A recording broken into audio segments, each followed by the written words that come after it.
መሆን ትችላለች ወይንስ አትችልም ትላለች? ምነው ሴቶች ልትዋጉ ፈልጋችሁ እንዴ? ይህን ጥያቄ ነቢያችን ሰለላሁ ዐለይሂ ወሰለም ተጠይቀው ነበር። እርሳቸውም መልሰዋል። ያን ልንገራቸው። የጠየቀቻቸው እናታችን ዓኢሻ ነች። አላህ መልካም ስራዋን ይውደድላትና እናታችን ዓኢሻ ነቢያችንን ሰለላሁ ዐለይሂ ወሰለምን እንዲህ ብላ ጠየቀች። ያ ረሱላላህ ሀል ዐለ ኒሳኢ ጂሃድ፣ አንቱ የአላህ መልእክተኛ ሆይ በሴቶች ላይ ጂሃድ አለባቸውን ብላ ጠየቀች። ነቢያችንም ሰለላሁ ዐለይሂ ወሰለም እንዲህ ብለው መለሱላት። ነዓም ዐለይሂነ ጂሃዱን ላ ቂታለ ፊህ አልሐጅ ወልዑምራ፣ አዎ በሴቶች ላይ ጂሃድ አለባቸው፣ ነገር ግን ጦርነት የሌለበት ጂሃድ ነው ብለው ተናገሩ። ያም ምንድነው? ሐጅ ማድረግና ዑምራ ማድረግ ነው ብለው መለሱላት። ግልጽ ነው አይደለም? ሴቶች ጂሃድ አለባቸው፣ ነገር ግን መዋጋት መፋለም የሌለበት የጂሃድ አይነት። ያም ምንድነው? ሐጅ ማድረግና ዑምራ ማድረግ። ሴት ልጅ ሐጅና ዑምራ አደረገች ማለት ልክ ጂሃድ የተዋጋች ያክል ነው። ይህ ነው የእርሷ ጂሃድ ማለት ነው።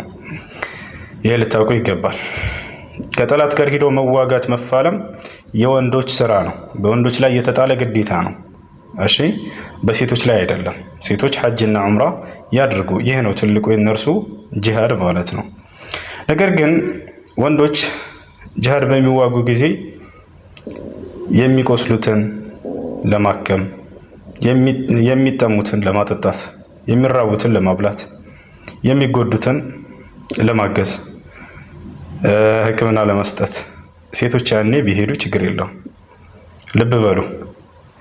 የቆሰለ ካለ ያንን ለማከም፣ የተራበውን ለማብላት፣ የተጠማውን ለማጠጣት፣ እንዲህ አይነት የገዛ ስራዎችን ለመስራት ቢሳተፉ ችግር የለውም።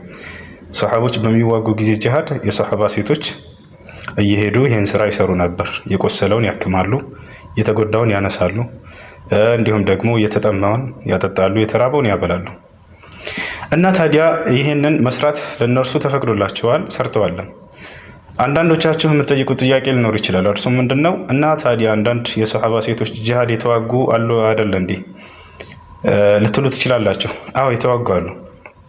ነገር ግን ያ እኩል ከሰሃቦች ጋር ሄደው ተሰልፈው ሳይሆን የተዋጉት ልክ እንዲህ ለማገዝ በሄዱበት አጋጣሚ የቆሰለውን ለማከም፣ የተራበውን ለማብላት፣ የተጠማውን ለማጠጣት በዚህ አጋጣሚ በሄዱበት ጊዜ ያኔ የካፊር ወታደሮች የሰሃቦችን ለማጥቃት በሚመጣ ጊዜ ሰይፍ ይዘው የሙስሊም ሴቶች ተከላክለዋል። ግልጽ ነው አይደለም? ተከላክለዋል። በዚያ መንገድ ይቻላል። ሂደው እንዳጋጣሚ